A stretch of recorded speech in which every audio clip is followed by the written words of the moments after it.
The truth isn't positive or negative. It's just the truth. Now, here's some more of it. This is the Sports Source. We are going to bring some truth to you right here. This segment brought to you by Tapoco Lodge. Rooms, suites, cabins in the mountains, and are all by a rushing river.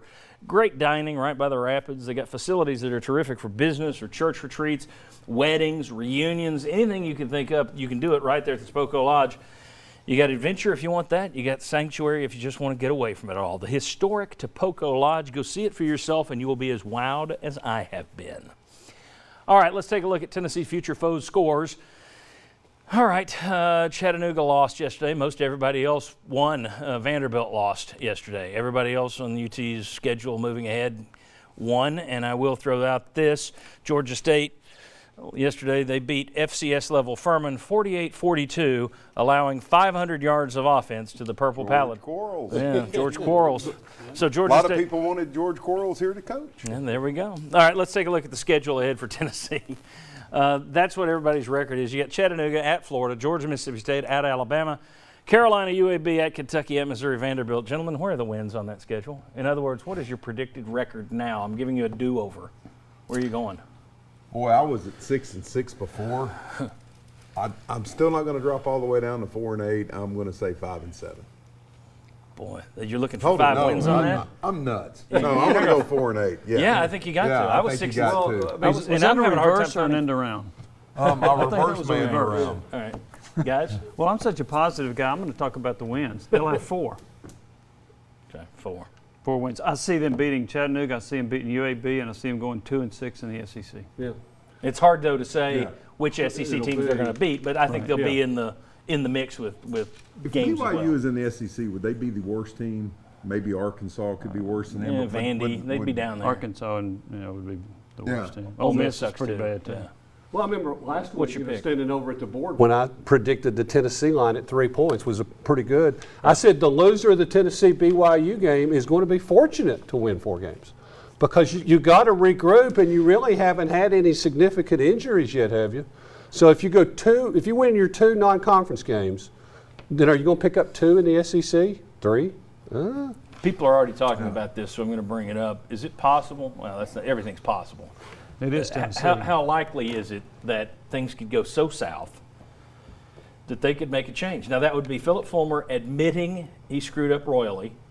That would also be a question of buyout, which you talked about this week. It's more money than people thought. How much is the buyout? If they get rid of him? if you ended up firing Pruitt on December the 1st, the buyout would be $9.5 million.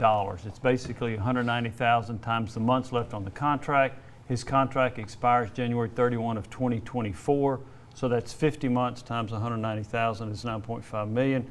That doesn't count Jim Chaney's buyout.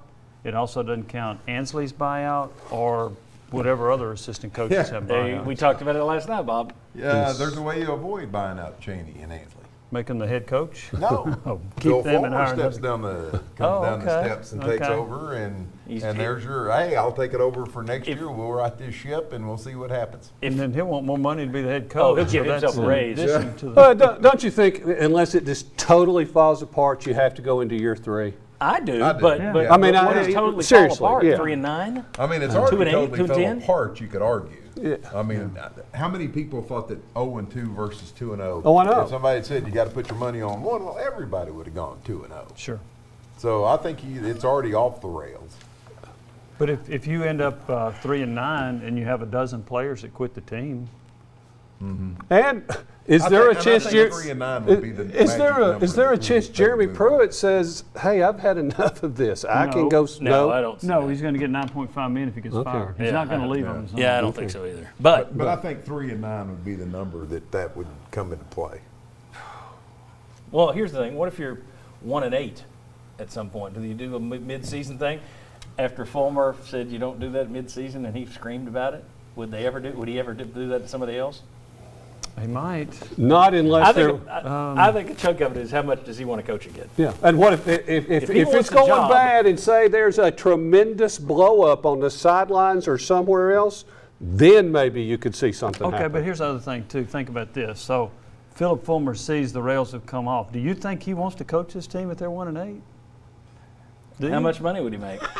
Do you think he wants to coach? Depends on how much money he makes. Does it come? At 1-8, no. But what if he says I can get into next year and I can get this thing going back? Do you call Barry Alvarez and say, "Hey, Barry, you tried this at Wisconsin"? this. Does he interview himself Has by he ever- sitting looking in the mirror? Has he ever wanted a job and not gotten it?